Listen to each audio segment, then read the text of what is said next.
You're listening to episode 66, John Carpenter's Christine. Did John Carpenter do Stephen King's novel justice? Let's find out on this episode of Video Vila Podcast.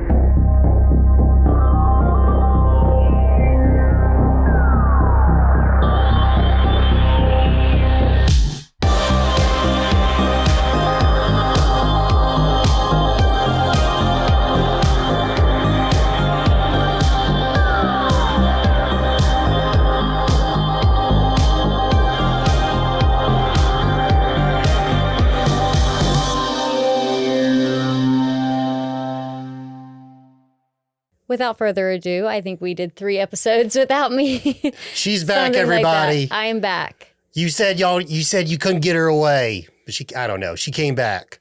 They couldn't get me away? Keep me away? Could keep you away. Oh, I didn't know anyone said that. No one said that.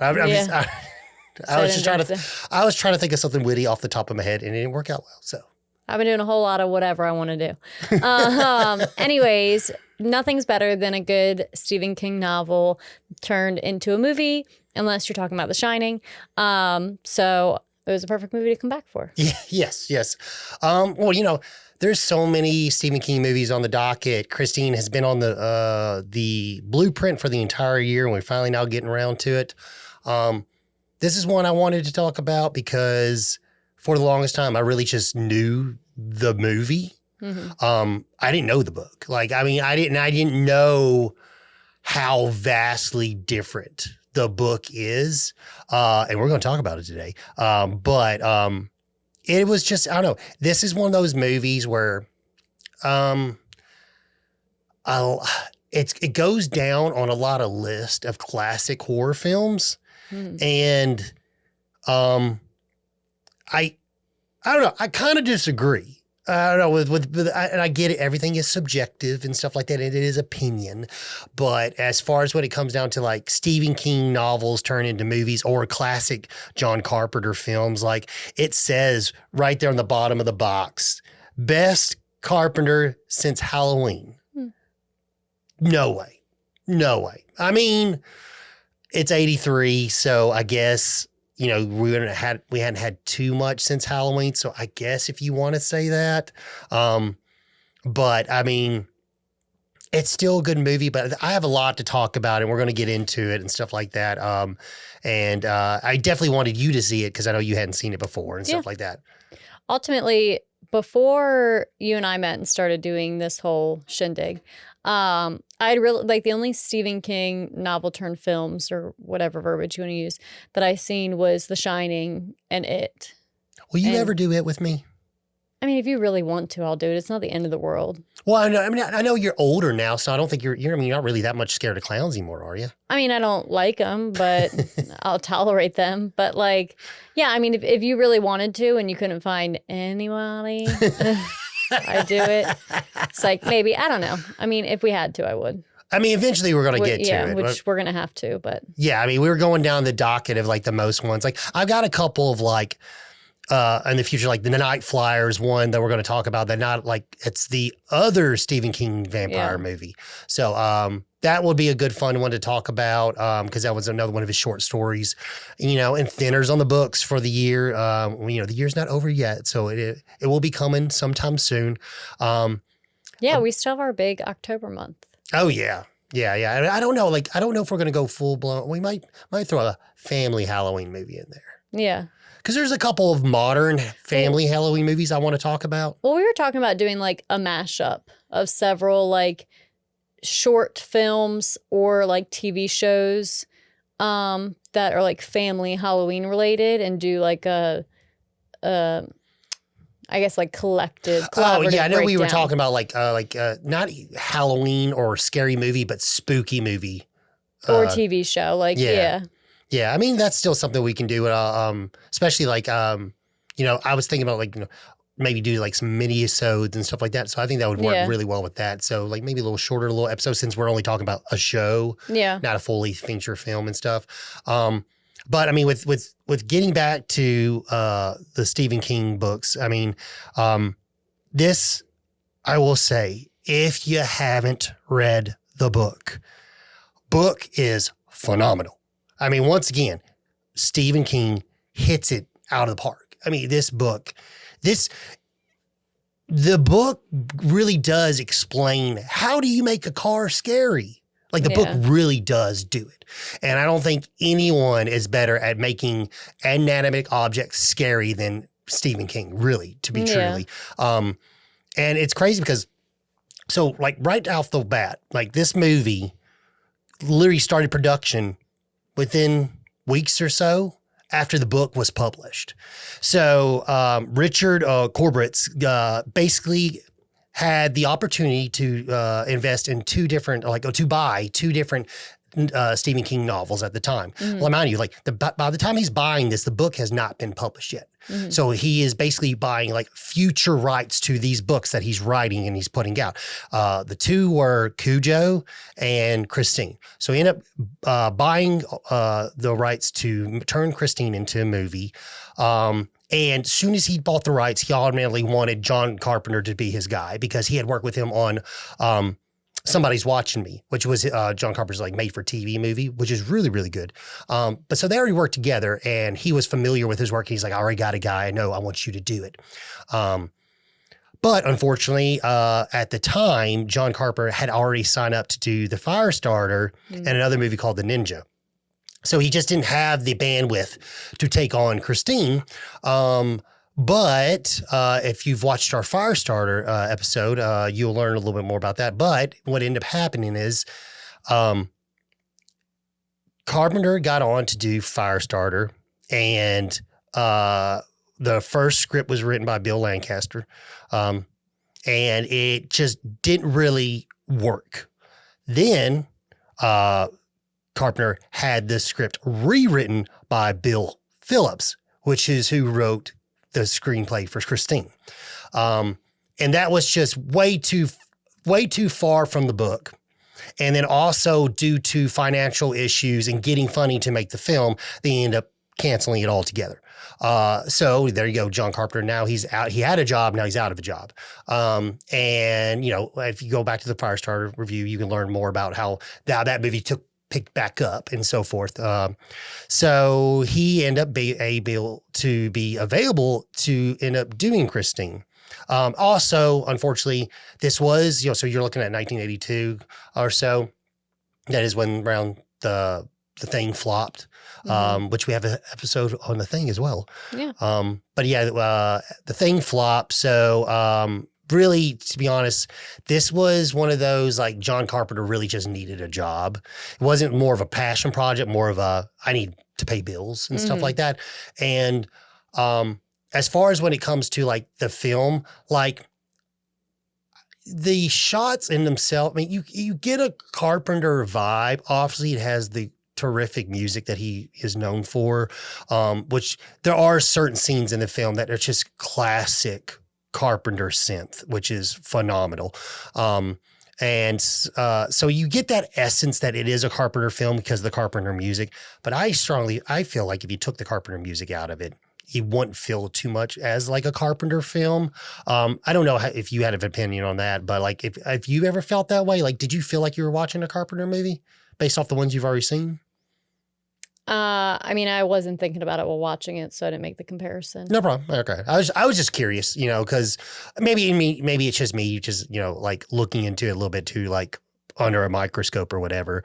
But as far as like when it comes to Carpenter's work, like this is one of the ones I just always like just pass over. I'm not saying it's a bad movie. It just doesn't feel like a Carpenter movie. And I think like because it probably wasn't one of his passion projects. You know?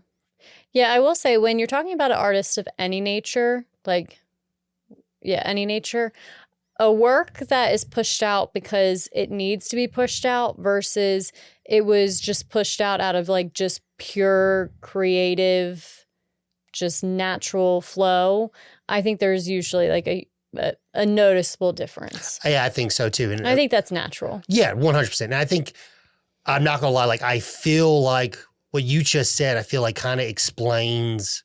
Now, this is like current movies, but like I kind of feel I'm getting that vibe with the new Spider-Man movie that's going to come out. I feel like it's not going to be as good as the last three because they're running up on that time frame when they need to make a Spider-Man movie versus it coming like naturally, more of like, oh no, it's obligation. You have to make this or your deal expires. Yeah. So of course I haven't seen the movie. The movie's not done yet, but I'm getting that feeling. I can understand like that makes a lot of sense what you said, really. But yeah, I mean, like this movie is to say it is, to say this is one of the strongest Stephen King adaptations is far, completely opposite. Like this adaptation, they've changed a lot in the book. The essence of the story is there, but there's a lot of changes. Some I agree with, some I don't really agree with, and I don't understand. And we'll get more into it once we start breaking down the movie.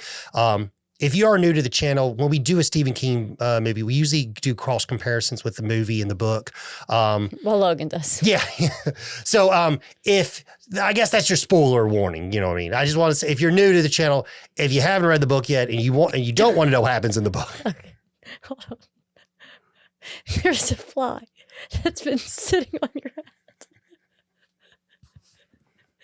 And the thing is, it was further back where no one was going to be able to see him. And then it was just like sitting right on the tip. And I'm like, people are going to see that. It landed on my microphone too. Well, there's a fly in the loft, y'all. I'm sorry if you have a third guest here and I can't seem to get it out of the damn thing. But yes, like I said, if you haven't read the book yet and you don't want to know what happens in the book, read it and come back to this episode because we got a lot to say about it. But yeah, I mean, there's not a lot of crazy backstory behind it. But like the meat of this review, I really want to talk about the changes that they made and stuff like that, because it is a very different story on the concept of what's happening. And I do want to get into that. So if you're ready, we can read the back of the box and let's rock and roll. Yeah, absolutely. She was born in Detroit on an automobile assembly line, but she is no ordinary automobile.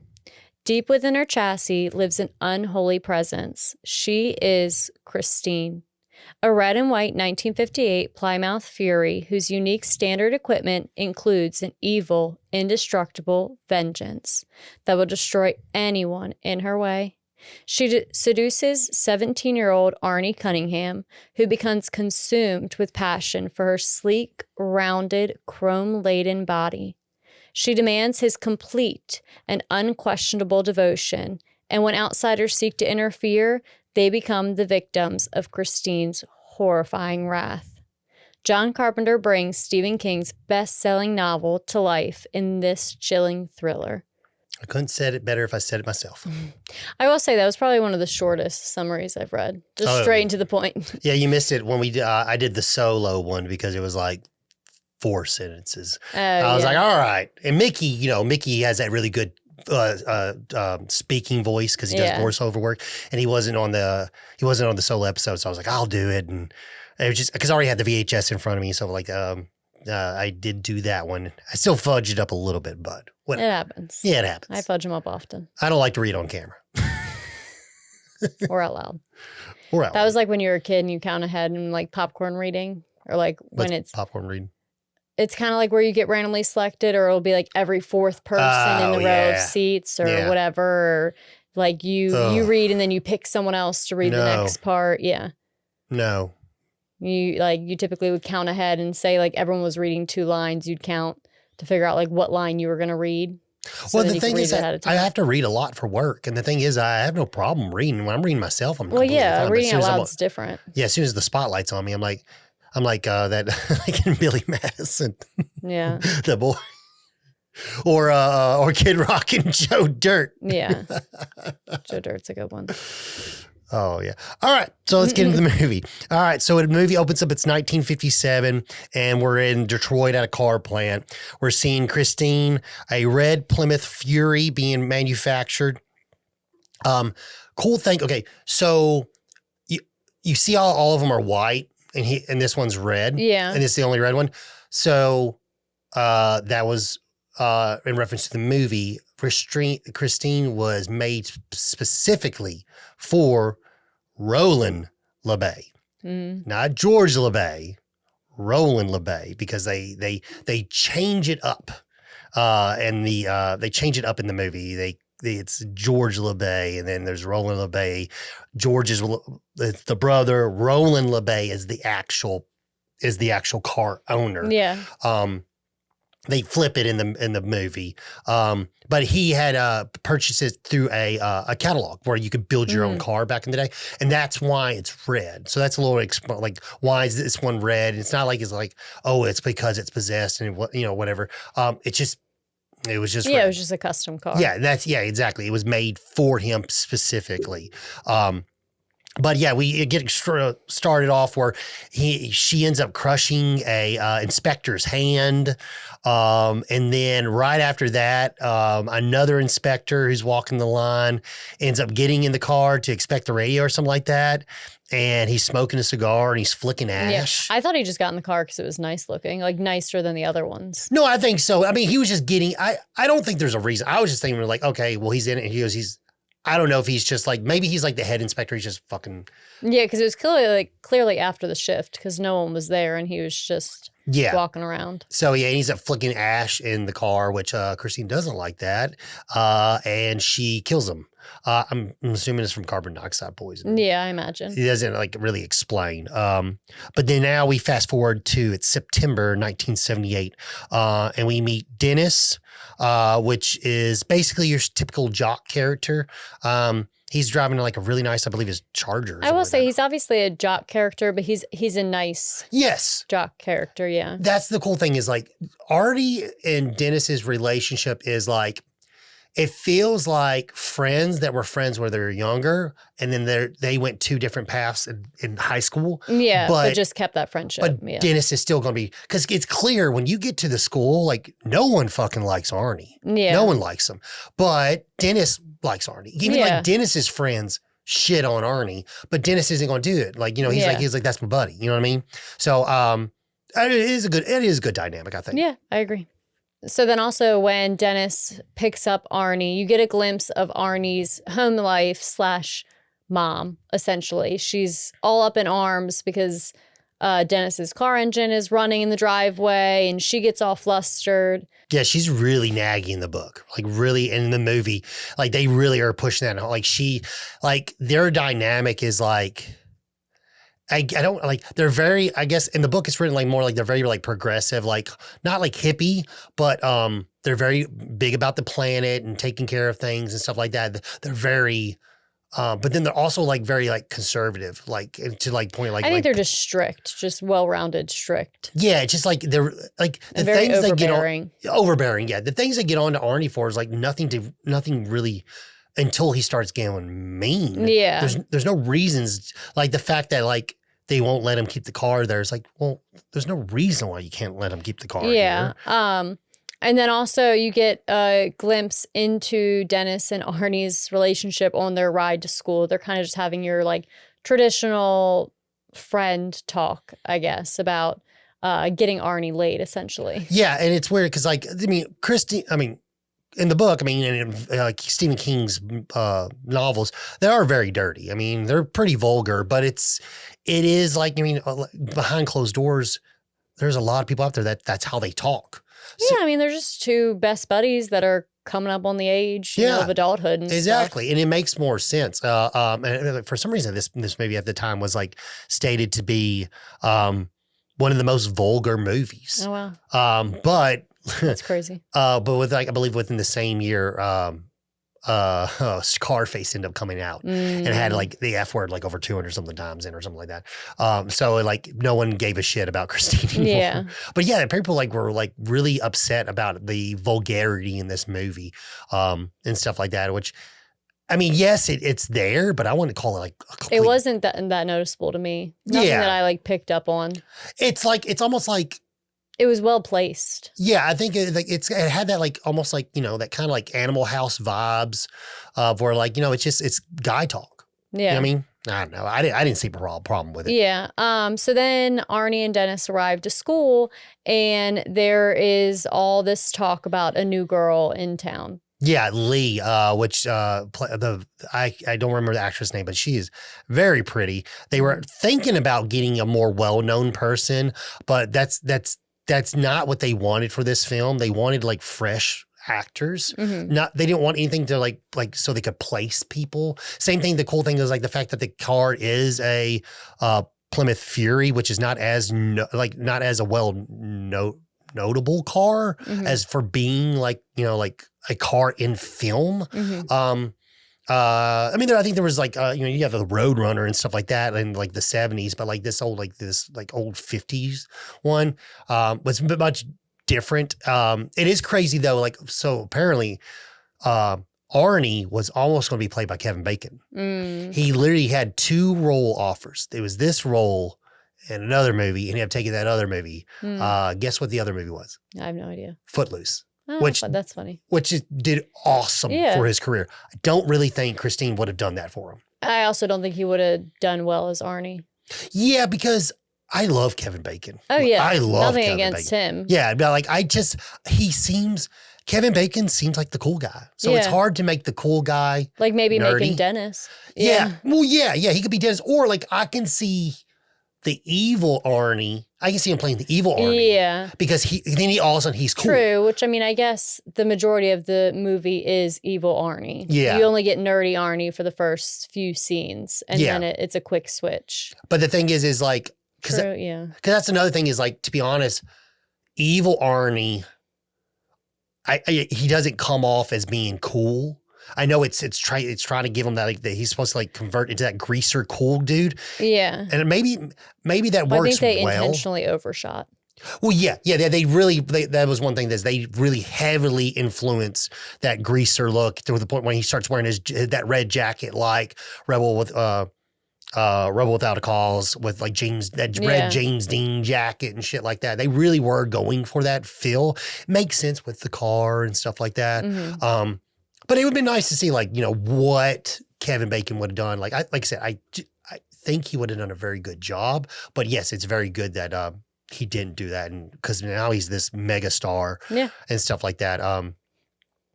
But yeah, he's I thought that was funny. Yeah, absolutely. So we get past the new girl. It's still kind of like a mystery of who she is and, why, not why she's there, but essentially, just the high attention of being a new person in school. And now we're at lunch and Dennis can't find Arnie. Yeah. So Buddy Repperton has got Arnie at shop and he won't give him his damn lunch back. And he keeps on taunting him. And then Dennis shows up and basically he ends up pulling out a switchblade. Not Dennis, but Buddy Repperton pulls out a switchblade and just stabs Arnie's lunch. Yogurt goes everywhere and shit like that. Just really like ruins everything. And then he starts trying to pick a fight with the fucking switchblade, which is just freaking ridiculous. But I will say that does happen. That happens in the book. Pretty much all the way this scene like goes down is pretty much the same in the book. Shop teacher comes in, calls off the fight, and then they say, they start telling me that he's got a switchblade in his pocket. Yeah, so ultimately the shop teacher then asks Arnie, I guess the idea is like Arnie's not going to lie. He has no reason to lie.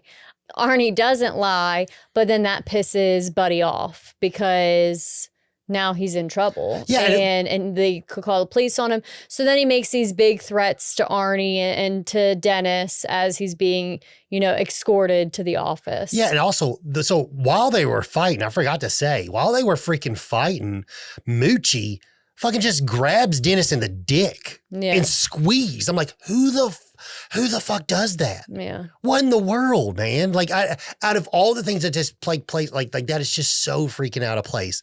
But yeah, so, school ends and we get to see Dennis and Arnie, Dennis dropping Arnie back off at his house and they're talking and stuff. And he just basically explains to me, like, he's like, I'm a nobody and I'm tired of being a nobody. And this has been my life for so long. And I'm a senior now and I don't want this anymore. Yeah. But the conversations quickly stopped when Arnie pressures Dennis to suddenly stop and go back because he sees a car that caught his eye off the side of the road. Yeah, so this is where we get introduced to George LeBay. Okay, so George LeBay George LeBay, his character, okay, everything that he's doing is Roland LeBay, which is the actual main character in the book. Roland, yes, George LeBay is the brother of Roland LeBay. But the character the character George LeBay is playing is Roland LeBay. The back brace, the shitter, all this is what's happening. He's playing Roland's character because in the book, it is Roland LeBay. They drive by the house and they meet Roland LeBay, who owns the car. We do meet George LeBay later, but he's a completely normal dude. He's not this creepy old guy who is our current Roland LeBay or whatever. So that was written differently. I don't know why, because you could have done it. Like, it makes more sense to have Roland LeBay sell the car, because in the book, Roland LeBay sells him the car and then he dies. And then they end up contacting George LeBay, his brother. That's where they get all the background information that George LeBay does eventually give in the movie. But why didn't you just, I mean, I don't know if it was the fact that they just didn't want to pay two different actors, but the way, I don't know, the way Bill Phillips wrote this, I just don't understand his idea of like this is how we should tell the story. You can still, I mean, this movie's 2 hours long. Okay. And there's definitely a lot of scenes in this movie that could have been cut, and we could have got a scene of two different actors playing their actual proper characters. So that kind of just irked me a little bit. Was funny. I don't know if you paid attention, but George LeBay is played by Robert Blossom, who is the South Bend shoveler, South Bend snow shoveler from the Home Alone. He's the neighbor, the creepy neighbor, which, to be honest, these movies are almost 10 years apart, and he looks exactly the same. Yeah. But yeah, so I don't know, like they said, that just bothers me. But they did, as far as this scene goes, like as far as the line where he's like, there's nothing better than a smell of a brand new car except for that maybe pussy. Yeah. That is what's 100% like, that's in the book. The whole shitter line where Arnie ends up starting to call people shitters because he's basically starts to turn into Roland LeBay and stuff like that. So it's weird to see all this unfold when the person he's buying it from isn't the person who was possessed by the car. Now, I don't know if they're trying to tell you, okay, now that it's in his possession, he's becoming possessed, but he doesn't fucking drive it. You know what I mean? Like, that's not the scenario here. Like, it's just sitting there. You know what I mean? I don't know. Yeah, so ultimately, Arnie asked the guy how much he wants for it. First, he says $300, but for you, I'll do $250.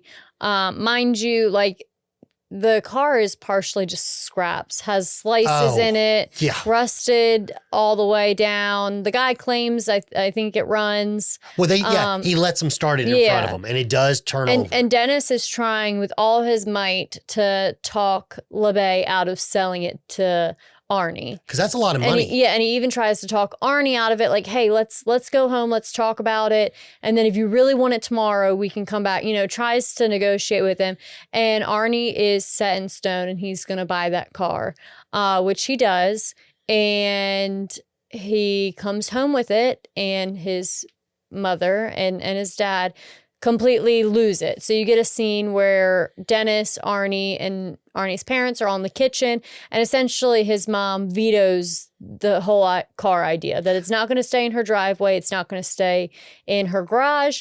If he's going to keep it, he can keep it somewhere else. Yeah, and the thing is like, okay, it was $250 in 1978. That's a lot of freaking money, okay? So I get Dennis's like, Arnie, you could buy a really good car with that amount of money. Why are you buying this piece of junk? Yeah.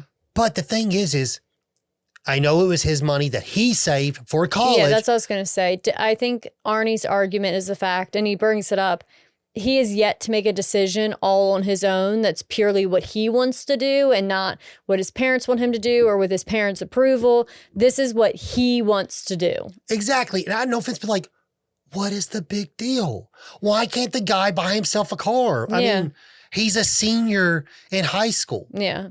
He has his license.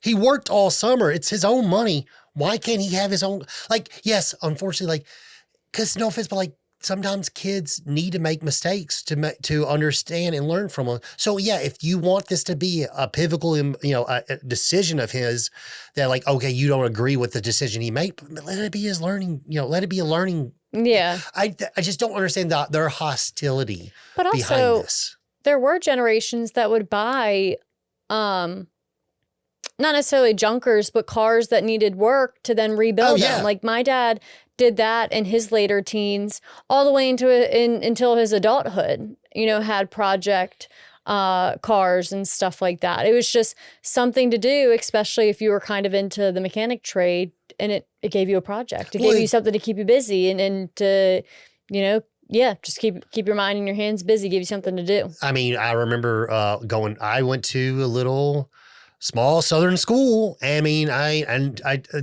can't tell you how many good old boys or just like, I mean, we had a lot of rednecks. No, and that's no shade. There's nothing wrong with a redneck. What's called about? We had a bunch of rednecks that went to my school. They were all, and they were tickle pink to get old square body Ford that was rusted all to hell. Like they were tickle pink to get that at 14, 15 years old. And hopefully by the time they turned 16, had it running so they could drive it to school. Yeah. I mean, there's nothing wrong with that. I don't know, but I don't know. So she freaks out on him and just like, listen here, you can't keep it here. I don't care. You can't keep it here. So he's like, okay, F off then. Fine. So he leaves the house, which Dennis follows him in his car, and he ends up going down to Darnell's scrapyard. And Darnell has a garage where you can store and pay a fee and stuff like that. So he ends up keeping the car at Darnell's. Darnell's a really big character in the book. He's because the thing is Arnie in the movie, as we see, starts to become something like evil. Mm-hmm. Also, he starts to become buddy with Darnell. Darnell does a lot of illegal gambling and stuff like that. Also, he's kind of mean himself. Yeah, but you can't really get that in the movie, and they don't really go into much detail. Like I said, they're gambling off in the corner, and he tells Arnie to mind his business. Yeah, so he ends up having Arnie becomes a runner for him, basically running money back and forth, and stuff like that. So that's a big thing with in the book. We don't really see that in the movie. It's like he gets parts for him and stuff like that. So it doesn't go like not only is Arnie's attitude being corrupted, his moral values are being corrupted too through Darnell. So it's kind of a dual thing in the book. Don't really get that in the movie. Mm-hmm. So Darnell and Arnie make the agreement that Arnie will keep his car there. He can use the scraps to a degree of what he finds. He'll have a fee to stay there. So Arnie now, we fast forward to fall time, so October, and Arnie has pretty much rebuilt Christine in the blink of an eye. Yeah, and then we also see Darnell, which we just said who's not the nicest guy. He starts giving him shit for going through the scrapyard and finding things to fix Christine. Yeah. And he's like, I didn't say you could have my shit for free. He's like, but I feel sorry for you. If you want, you can walk around and maybe clean up the place, sweep up and stuff like that. Put the toilet paper on the roll. Yeah. Put the toilet paper on the rolls, and I'll let you, we'll call it even as far as the scraps go. And Arnie's like, okay, I'll think about it. And he's like, well, don't take long or I'll have you on your fucking ass or whatever. Yeah. It's like, what the fuck, Arnie? Just say yes. Yeah. Just say yes, sir. What? Yeah, you're ultimately getting parts for free. Yeah, like what do you have to think about? Yeah. And this is where you start to see the continuous shift, because previous Arnie would have been like, absolutely. Exactly. Like, no problem. I'll absolutely do that. He was very, he did obey a lot, for lack of better words, to his parents and authorities and things like that. Hence why the teacher knew to ask Arnie if Buddy had a switchblade, because Arnie wasn't going to lie. Yeah. But so now Arnie and Dennis are about to, hang out like friends do, spend some time together. However, Dennis gets to Arnie's house and Arnie has other plans with Christine, essentially. And he's really crappy about it. And his mom observes this interaction and mentions to Dennis that she doesn't know what has gotten into Arnie lately. And, he's lying, he's doing this, he's doing that. And Dennis also agrees that he's seen Arnie change as well, and how Arnie's life just revolves around the car now. However, in that conversation, we also now find out the history of Christine. Yeah, going back to his appearance too, like he physically looks different. He's not wearing his glasses. Yeah. He's wearing different clothes. He's definitely now he's just not giving a flying F with what his parents say. He just does whatever he wants to do. But we find out that Arnie's mom has found a little information behind Christine and found out the previous owner died in the car from carbon monoxide poisoning. Yeah, and before that, his daughter died by choking, and then the guy's wife also died in the car. Yeah, we find George LeBay tells us that later in the film. But yeah, so basically that is all well, except for the whole him dying, Christine killing him. In the book, he just dies. And I think it's more of like Christine was keeping him alive. And then once he got rid of her, he died of a broken heart.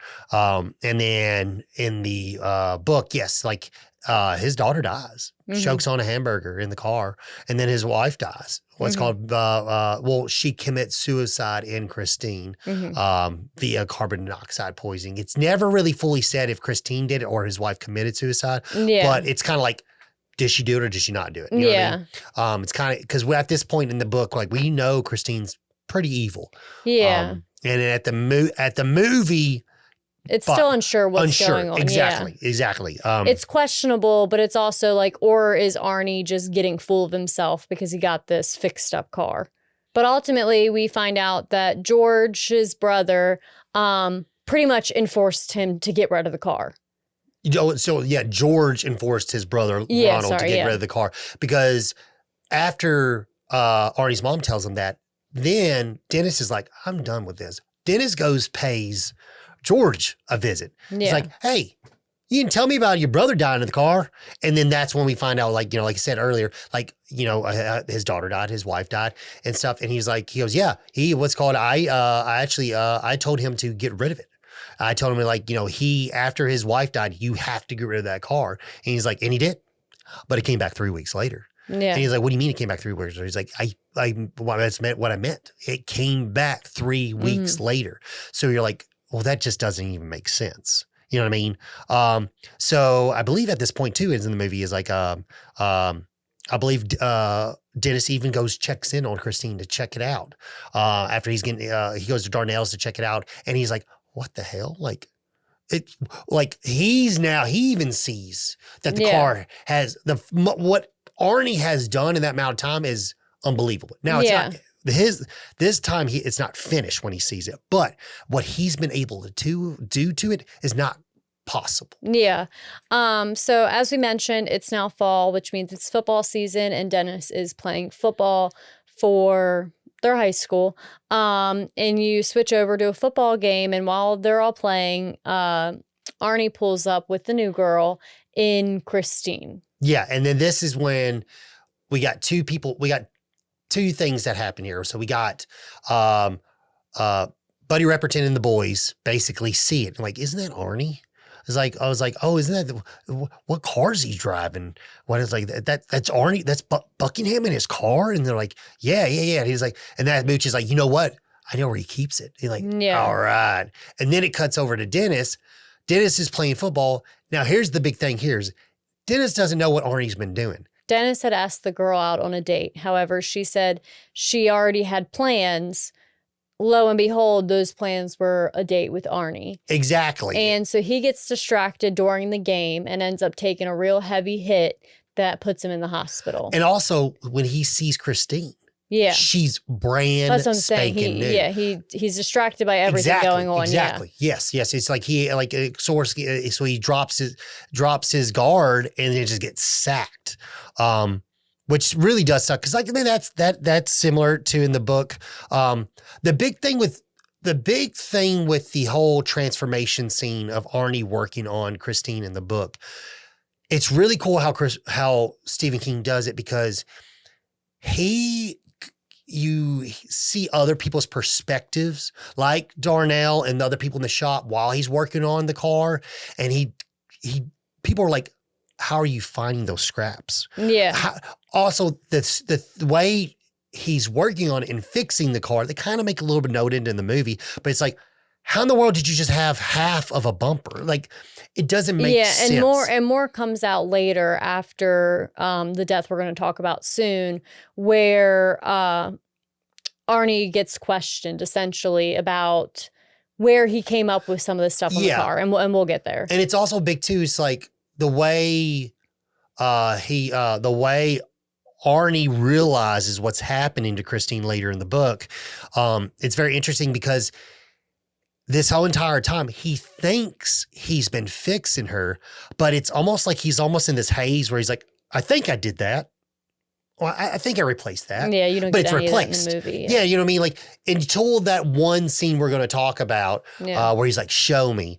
But it's very fun how like that whole psychological game that Stephen King plays in the book, that you don't get any of that in the movie. Yeah, and you also, at this point, I think there's been a few scenes that click over to it, but when you get interior scenes of Christine, you see that the mileage has steadily gone down in the car, indicating that the car is getting younger. So that's a big thing, is like in the book, it's as the car gets younger, it takes years off of Arnie's life. Yeah, the person that it's attached to. And you don't get to see that in the movie, because we don't ever, like, at one point in the book, Arnie does start to wear a back brace just like LeBay. He starts to become old and decrepit.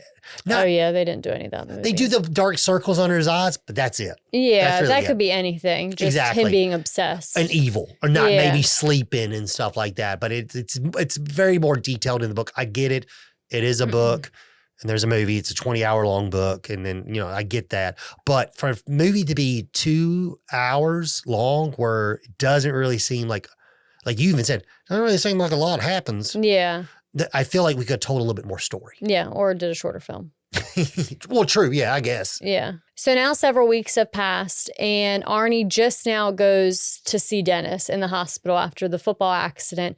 And it's kind of like, it's almost like a backhanded compliment or backhanded visit, the fact that he's there, because he immediately pretty much tells Dennis, I'm not going to be here for long. Yeah, it's November now, so it's been a couple of weeks. He did say he popped in on him and he was out cold, so he couldn't do anything. Yeah. But yes, it was nice to hear like he checked in on him. But the fact that he's like, I'm not going to be here long. I got things to do. It's like, shit, dude. Well, then why'd you come at all? You don't think Dennis has things he wants to do? Yeah. Yeah. Besides being laying up in this bed, he wants to talk to his friend probably. Yeah. And that's another thing is he brings up, he's like, dude, that car, man. Like last time I saw it, it was in shambles. How'd you do that? He's like, I don't know, man. I just found parts and just did it. You know what I mean? A lot of hard work, but she's doing pretty good. And he even brings up, he's like, so when that happened with Lee, he's like, he goes, yeah, we like each other kind of all right and stuff like that. Because he's shocked because this is Arnie. Yeah. So essentially Arnie just doesn't really carry on the conversation much. He once again has this, better than whatever else attitude. So now he's got a date. So he's got to go. He's got a date with Lee at the drive-in.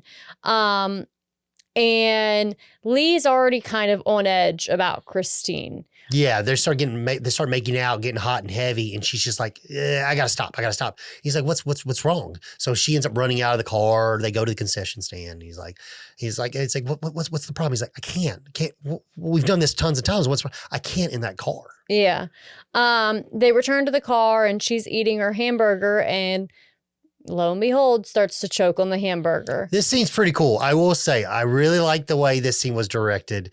This is probably one of my favorite scenes because I know she's just choking on the hamburger and Arnie's stuck outside. Christine locks the doors, but I like how the radio gets really green and gets loud.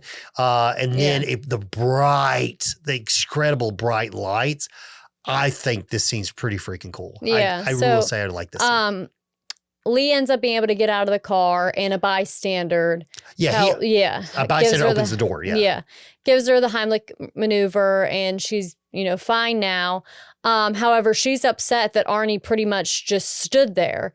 even though the car was locked, it's like, well, this guy was able to get me out. Like, why did you just stand there? And it also, it leans into her belief that there's something wrong with this car, and it's doing something to Arnie as well. Yeah. So in the book, that is very heavy. Here's the thing is the way this scene was made in the movie, Arnie goes to open the door. He tries to get in the car. In the book, he just thinks about grabbing the handle and like slowly reaches for it. Never actually attempts to get in the car. Yeah. So that's the thing is like, I don't know, like at this point, like why change it up? Just, it was written best in the book. Just, that's also weird. That makes him like, well, what's going on with Arnie? This is pretty demented for him to sit there and watch his girlfriend choke because he's being hypnotized basically by Christine. And for him to like, for her to be like, you just sat there and you did nothing. Well, it's clear that he's trying to open the door. You know what I mean? So it doesn't play well for me personally. I get like, well, maybe from her point of view, she just couldn't see anything because it was so bright. I get that. But yes, everything else, how it plays out, yes, a bystander opens the door because Arnie won't open the freaking door and save her. So, yeah. So they end up going home and Lee is obviously very distraught. Arnie like feels bad, but he also still like, now you kind of get a balance of like Arnie genuinely feeling bad, but also Arnie feeling like she's overreacting. Yeah, he does this. He does this like flip switch between the two. Which is pretty shitty because he's like, I'm sorry. And he's like, and she's like, starts to like basically say her feelings. And that's when he's like, you know what I really think it is? You're just sexually frustrated. She's like, no, that's not what I'm saying, dude. Yeah. Get your hands off me. You know what I mean? It's just like very creepy and gross. Yeah. You know what I mean?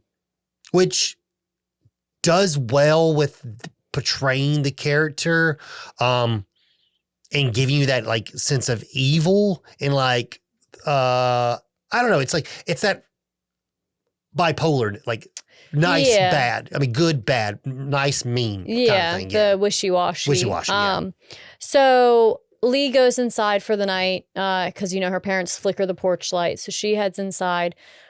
Arnie takes Christine back to Darnell's and goes home. And this is when Buddy and his friends break into Darnell's and destroy Christine. Yeah. Moochie takes a shit on it.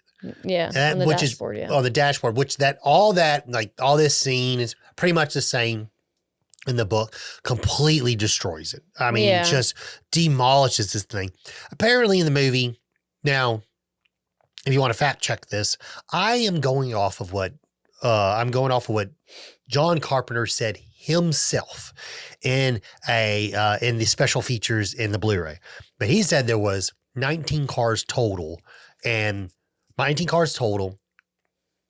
17 screen used cars. The extra cars were like Frankenstein parts to use to make certain cars for certain scenes. Sometimes they would pull, like at the end scene with like the end scene with the monster car with the jagged teeth, they would pull certain things off because they would look better. Some say there was 30, some say there was 20, I don't know, whatever. But that's what John Carpenter said. Like they destroyed all of them pretty much. But yeah, a total of like 19 cars were used in this film to be Christine. Yeah. So they destroy the car. And the next day, Lee and Arnie go together to Darnell's. And that is when they both find Christine just completely destroyed. And Arnie snaps on Lee, essentially saying this is what she wanted anyway. Yeah, he pushes her. Yeah, and blows up on her, just like makes a huge fool of himself. And Lee has pretty much had it, and she leaves. Yeah, and so the actor that played Arnie, he the push, when he blew up, he wanted to do something that was unexpected. Like he wanted a genuine like reaction from her. Yeah. So that whole push was was like improvised and stuff like that to get a genuine like frightened, scared reaction. Yeah. And he even goes off and then he starts turning LeBay, starts calling her a shitter. So he goes off on her, just like says a lot of obscene stuff. takes it out completely on her, the fact that the car was destroyed. We now fast forward to the dinner table with Arnie and his parents are trying to tread lightly because obviously Arnie has been going through some wild changes lately, and they're trying to be kind, and they offered to buy him another vehicle because he did put a lot of work in Christine. He bought her himself. And this makes him blow up. And because, again, he's accusing everybody that this is exactly what they wanted. They want him to have a new car. They want to take Christine from him. And he ends up getting in a physical altercation with his dad where he chokes his dad after, cussing at his mom and everything, and then just takes off. So now he it's almost like all these character changes are completely just unwinding in fast forward. Yeah, and I will say as far as when his parents come, his mom does have some redeeming qualities here. She is equally concerned, and she can tell it is her child, and she can tell he's really upset about this, and she knows how much hard work he put into Christine. That's what I'm saying. She has sucked before, been very strict and crappy, but they recognize all the hard work that he put into the car, and they want to help him out. Exactly. And I really like this, but for him to just blow up and put his hands on his dad, I'm like, dude, what are you doing? What are you doing, man? But yeah, you're right. He blows up. He tells all of them to get effed and freaking takes off. Cause at this point he doesn't have his car. So he's been driving, to do his deals and stuff. He drives LeBay's car. Yeah. No, sorry, LeBay. Sorry. Darnell's car or whatever. It's a Cadillac or whatever. So he gets in the Cadillac, drives back to the garage to start working on a Christine. And it is fixed yourself. It's not 100% fixed, but there's a lot. Pretty much, yeah. The engine's completely fixed, and other parts of it. And Arnie's like, "What the hell?" And then he starts rubbing it and stuff like that. And this is when John Carpenter said he wanted to convey sexual energy and tension. An intimate moment. Yes, with Christine, because now it's them bonding. Yeah. And that's when he's when he looks at her and steps back, and he's like, okay, show me. And he said he wanted this scene to kind of almost this would be standing in front of your lady and her taking her clothes off. Mm-hmm. But then we see her fix herself. Now, this scene was going to be actually just mainly a bunch of jump cuts to see the car as far as being broken to new. But Roy Obergast came on as the special effects guy, and he previously worked with mechanics and stuff like that in The Thing with John Carpenter. So he was able to bring him over because they had previously worked together. He knew he could do certain mechanics and stuff like that for the car. And that's when he came up with the idea. It was this is what we can do. We can take one of the cars, completely crush it from the inside by using hydraulic pumps, bringing the car inward so it would crush itself. And then what they did was they turned the cameras upside down and then reversed it. Yeah. Apparently something about turning the camera upside down to shoot it, and something how it made it more of a I guess because they're shooting with film, somehow that would help with some of the effect of it being played in reverse, feeling it to be not just a shot in reverse. Because it really does. It looks like the car is just fixing itself. Yeah. Really well done. And that was kind of cool because that scene wasn't even going to be in the movie, but they were like, we need something here. And I'm glad they added it to the movie because that scene out of pretty much every scene in the film, that's the most iconic scene. That's the scene that's talked about, some of the most that list of best horror scenes of all time. That is the scene that people usually make reference to in the movie. Yeah. So, Christine fixes herself. Obviously, Arnie sees Christine's capabilities to do that now, full blown. And now Christine, when she's left by herself, goes off and kills one of Buddy's buddies. Yeah. Moochie. Yeah. So this scene, it is fun how they play this for so long because it's when Christine's driving, blackout. It's blackout windows. Can't see who's in it. It felt like first viewing of the film, it kind of felt like because at the point when I first saw it, I'm talking about my first viewing. I don't know if you felt that way.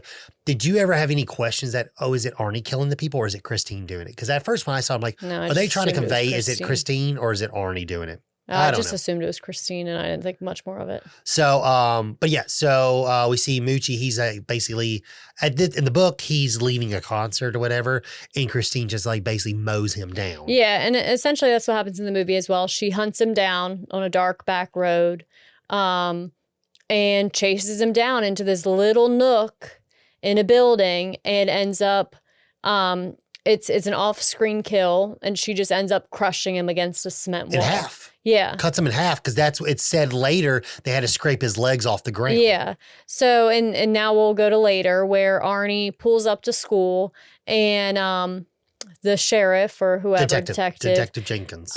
pulls up as well and stops Jenkins. Arnie. And this is what I was referring to earlier is he starts talking to Arnie about his car. Arnie tries to blow him off. Like, I got stuff to do.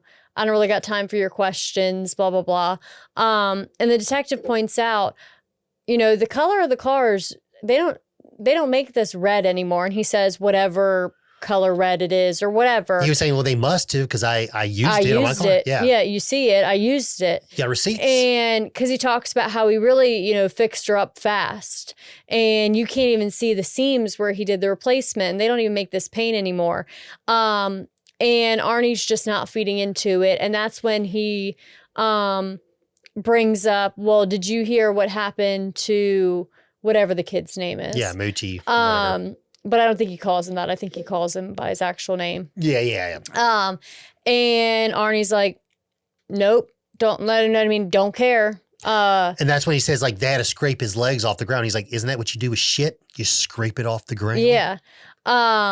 And ultimately just blows the detective off. And the detective kind of makes note of it, but has to move on because, I mean, Arnie's not having a conversation. Yeah, So- he blows up and he's like, when's it a crime to fix my car? Well, it's never a crime to fix your car. But they told me it was completely totaled. He's like, it wasn't totaled. It was, I mean, they did some damage, but it wasn't totaled and stuff like that. So he's kind of like backtracking on what he said because now he's being questioned about the car. Yeah, and then so the detective does bring up before the conversation ends that he talked to Lee, and Lee did a much better job at covering for this than Arnie's doing. And essentially that just pisses Arnie off. Yeah. Because why was Lee even talking about it? Lee doesn't even like the car, and whatever is going on in his head, you don't really know.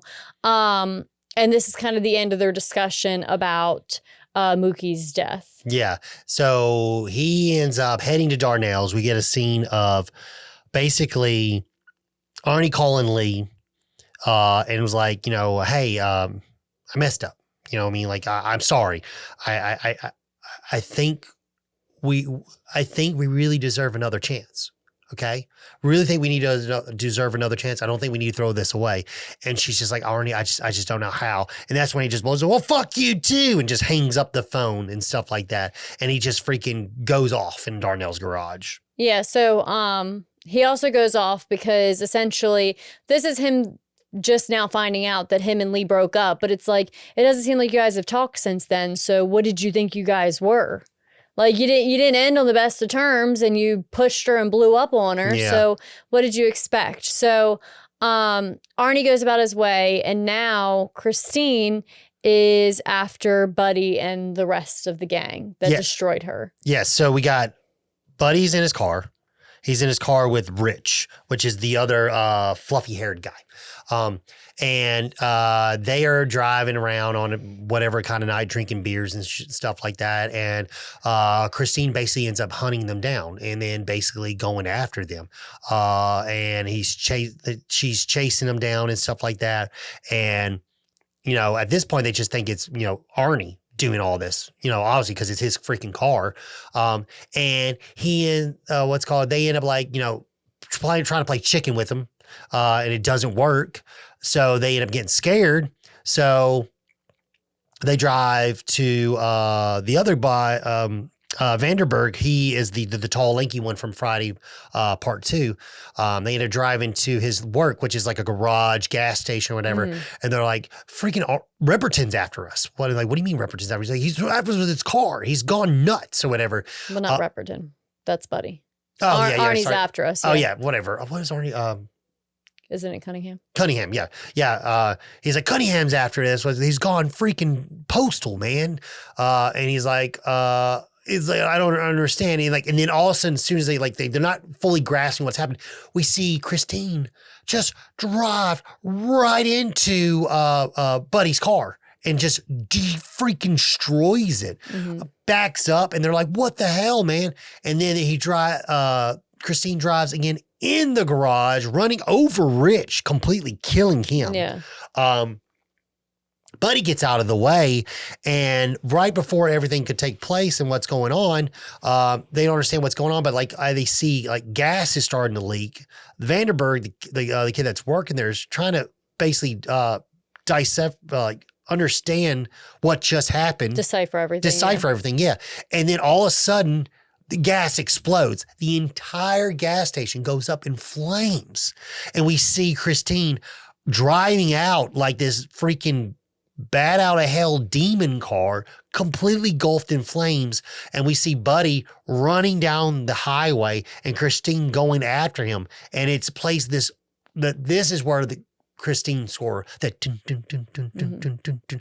This is where this part, this scene is really good too. This scene is pretty freaking sick. And he just runs over Buddy Repperton, and then after he runs him over, his body's in flames and stuff like that. But here's the big thing is, this is one of the biggest scenes changes, and this is where there's a big pivotal point that happens much differently in the book. So when Christine goes after Buddy, I don't remember if I remember correctly the other people in the car, but he's driving in a car with two other guys.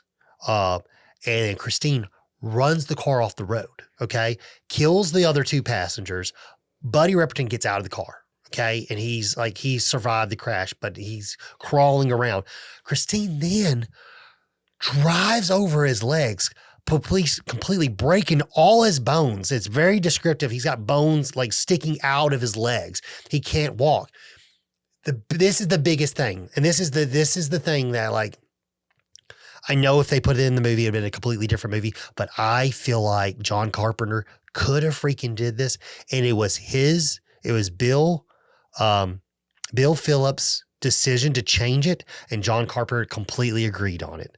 And I think it's one of the worst changes they made to the freaking movie. And so when Buddy looks up at the car, he sees the driver. It is Roland LeBay's rotted corpse driving. The ghost LeBay is driving the car. And I'm talking about there's worms coming out of his head. It's just freaking disgusting. His skin's all blue and green. It's the way King describes it, I completely saw all of it in my head. It's disgusting. But you know why they said no? Because freaking American Werewolf in London, Jack's character, the previous year, Jack's the previous I year. Get that. But they're like, oh, we've already seen this. I'm like, you can see it again, dude. Why take that out of the film? That's such a cool point. That was so fun for when I read the book to get to that scene. Oh shit, there's a court. That's cool. And then it shows up more. And when we get to the ending, that's a big change in the ending too. But man, dude, you had something that's so cool. And John Carpenter, knowing the effects, working with Rob Bottin on The Thing just a year previously, man, you could have Rob Bottin come in today and did face makeup, and it would have been amazing. I don't know why they took it out of the movie. There are things you could have took out of this movie and left that in, and I think would have been a far better movie at this point. But yeah, that was one thing I really wanted to say, because a lot of people don't know that, and it's such a. I think it's just that was mismanaged in my personal opinion. But anyway, I digress. Back to the movie. Yeah, Repperton's dead. Yeah. So Christine makes her way back to Darnell's, and this is where she crushes Darnell and kills Darnell. Yeah, that's different in the book. She drives to Darnell's house, drives through his house, and it's kind of like the mooch scene where he's trying to go back to the steps and she's ramming in them and pins him against the stairs. And she doesn't kill him. The fright and terror of her crashing through his house, he Yeah. has a heart attack and die. No. So this kill's pretty weak, personally, in the movie. Yeah. So while all this is going on, Lee and Dennis have started to hang out just as friends to cope with how much Arnie's changed and to figure out a plan, because their thought process is like, somebody's got to break Arnie free of this car. Someone has got to get rid of this car and get Arnie back to Arnie, like who, whatever. So they start figuring out a game plan that their only option is to destroy Christine. So at first, Dennis wants to try to talk some sense into Arnie. It's his good friend. They always talk about things. Maybe he can get through to Arnie. So he plans to hang out with Arnie. Arnie picks him up. Dennis is in his crutches. He's back home now.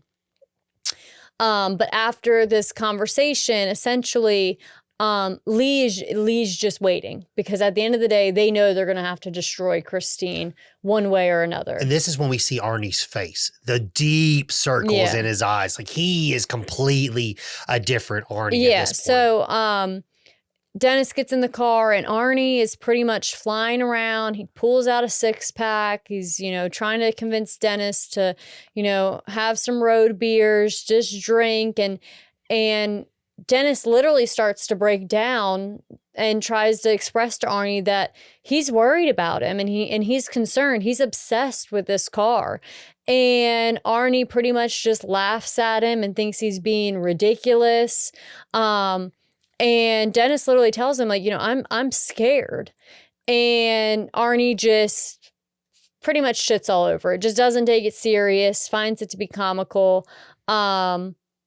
So that solidifies the fact that Lee and Dennis are going to have to destroy Christine if they have any hope of getting through to Arnie. Yeah. So they end up basically, all right. Arnie's too far gone. We got to save Arnie.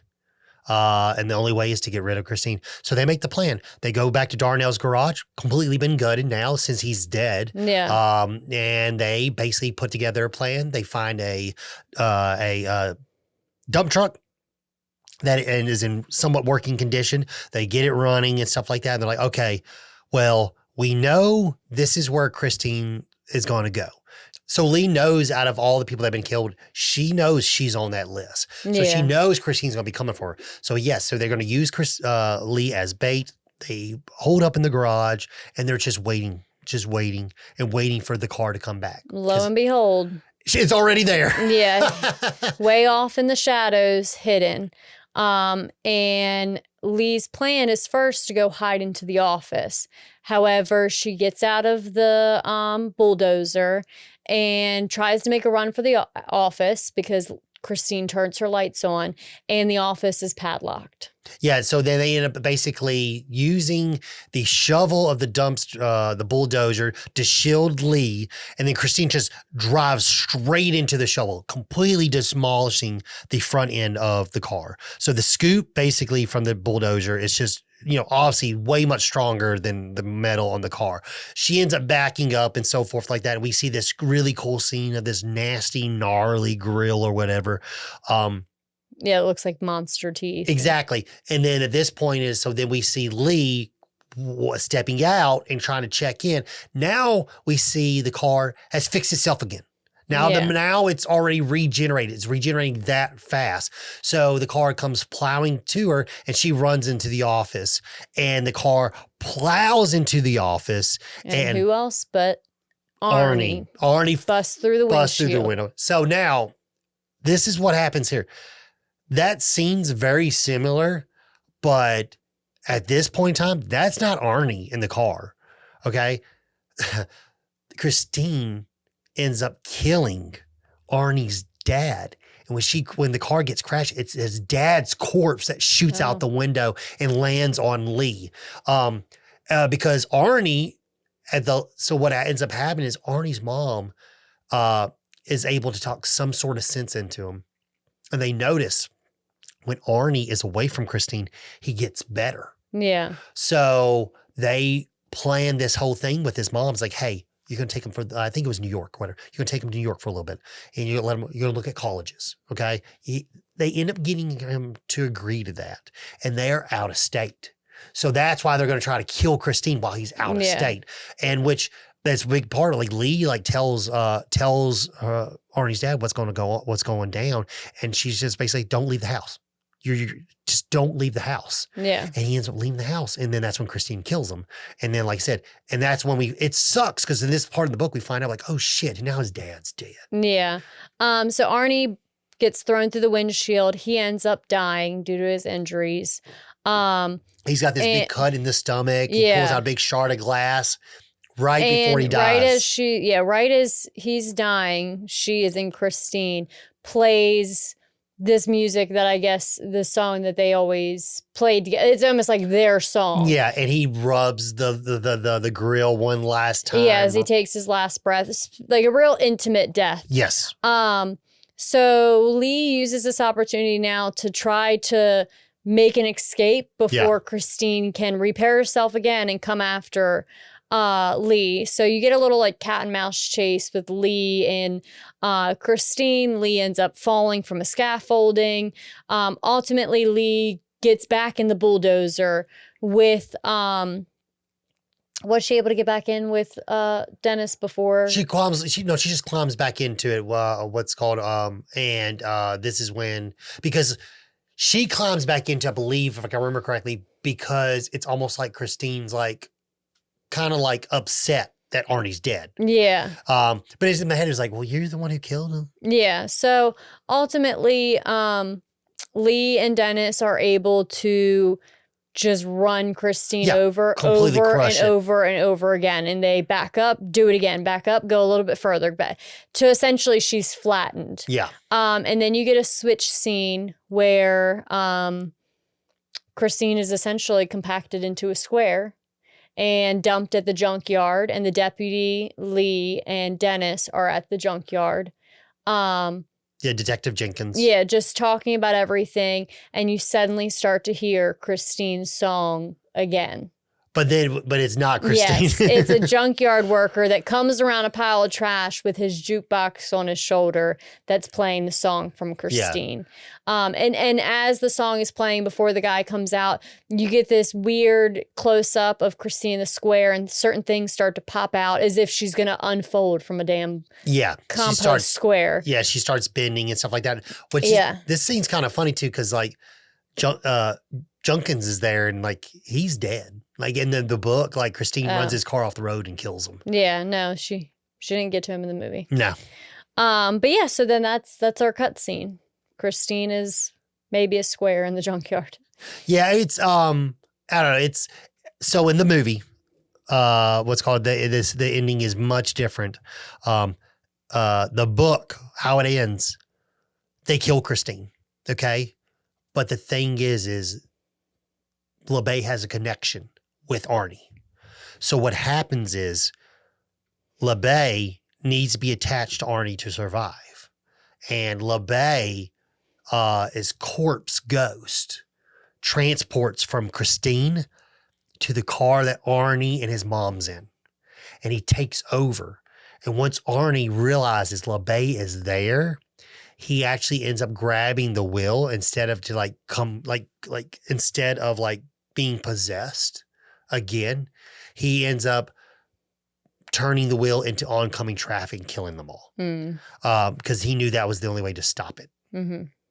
And that would stop LeBay's ghost link or whatever. Yeah. And that's how the book ends. Which just sucks. Is like Arnie dies, but also his mom's in the car too. So she dies too. Much more of a depressing ending, in my personal opinion, than just Arnie dying and his family still being alive. But it's pretty messed up. But yeah, I mean, it's definitely some creative decisions were made in this one that were I did not like. Yeah, so ultimately, our biggest question was, do you feel like John Carpenter did Stephen King's novel justice? No. And I can't vote on that because I didn't read the novel or listen to it, so. No, I knew, going into this, I knew you weren't going to be able to answer the question, but that's one thing I really wanted. Unfortunately, man, this is a miss. This is a big miss for me personally. I will say this does seem to be a common thing where Stephen King's books typically vary a lot from the films. I feel like it's more common for them to be very different than it is for them to be very similar. Yeah, and I think that's just movies to get in general. Yeah, novels to movie. Novels to movie, because that's like conversions. Blade Runner. Do Androids Dream of Electronic Sheep? Blade Runner is just the concept of that book. And to be honest, that movie is far more superior than that book. So that's where it kind of works in the opposite, where you have a movie, you have a book that's okay storyline, but someone can take the meat of that and then go run with it and create a whole new storyline, but still you can feel the essence. Blade Runner's fantastic. I mean, yeah, that's not what we're talking about. no, I'm just saying, like, you brought up the whole, like, the differences and changes and stuff like that. So, I mean, yeah, I mean, it sucks because, like, you got movies that, are freaking, they didn't do well, but that are literally, they hit the ball out of the park, like with Firestarter. Phenomenal movie, phenomenal book. It is the movie. Oh, yeah, I will say Christine's not even in my probably like top 2 or 3 Stephen King films. Yeah, no, and it sucks because I love John Carpenter, but this movie is a very weak rendition of his capabilities. And I don't mean it in a bad way, but like, that's just your opinion. Yeah, it's just a paycheck, man. It was a paycheck movie. There's just, you got the guy that did, the Thing was so good. Assault on Precinct 13, Halloween. Like what I said earlier, Somebody's Watching Me, good movie. Even Dark Star, his first movie or whatever. Yeah, I would say it's not bad, but it could have been better. It could have a lot more potential. And to be honest, I'm not like in the end, I'm like, I'm not even blaming John Carpenter for it. Oh yeah, no. It's the script. The script's not good. Yeah. And I usually don't like trying to be that negative about movies on the show, but the script is not good, and it sucks. I mean, to be honest, I tell you right now, we wouldn't be talking about this. People wouldn't be talking about this movie as much if John Carpenter's name wasn't attached. If it was just Stephen King. Well, even with Stephen King, like for example, Graveyard Shift doesn't get talked about that much, but it is good. Mm-hmm. It's good. It's a good movie based off a short story. Yes, it is different, but it's good. This movie is got a good director, but the script's not good, and that's the only reason why we're talking about it, because it's associated with the good director. Yeah. Yeah, but definitely leave a comment. Let us know what you think. Did the movie do the novel justice? Do you prefer the novel? Where does this rank in your favorite Stephen King movies, if you have a favorite or a few? Let us know that. As far as when your Carpenter's films, is this low in the totem pole with the Carpenter movies? Yeah. I assume that. Yep.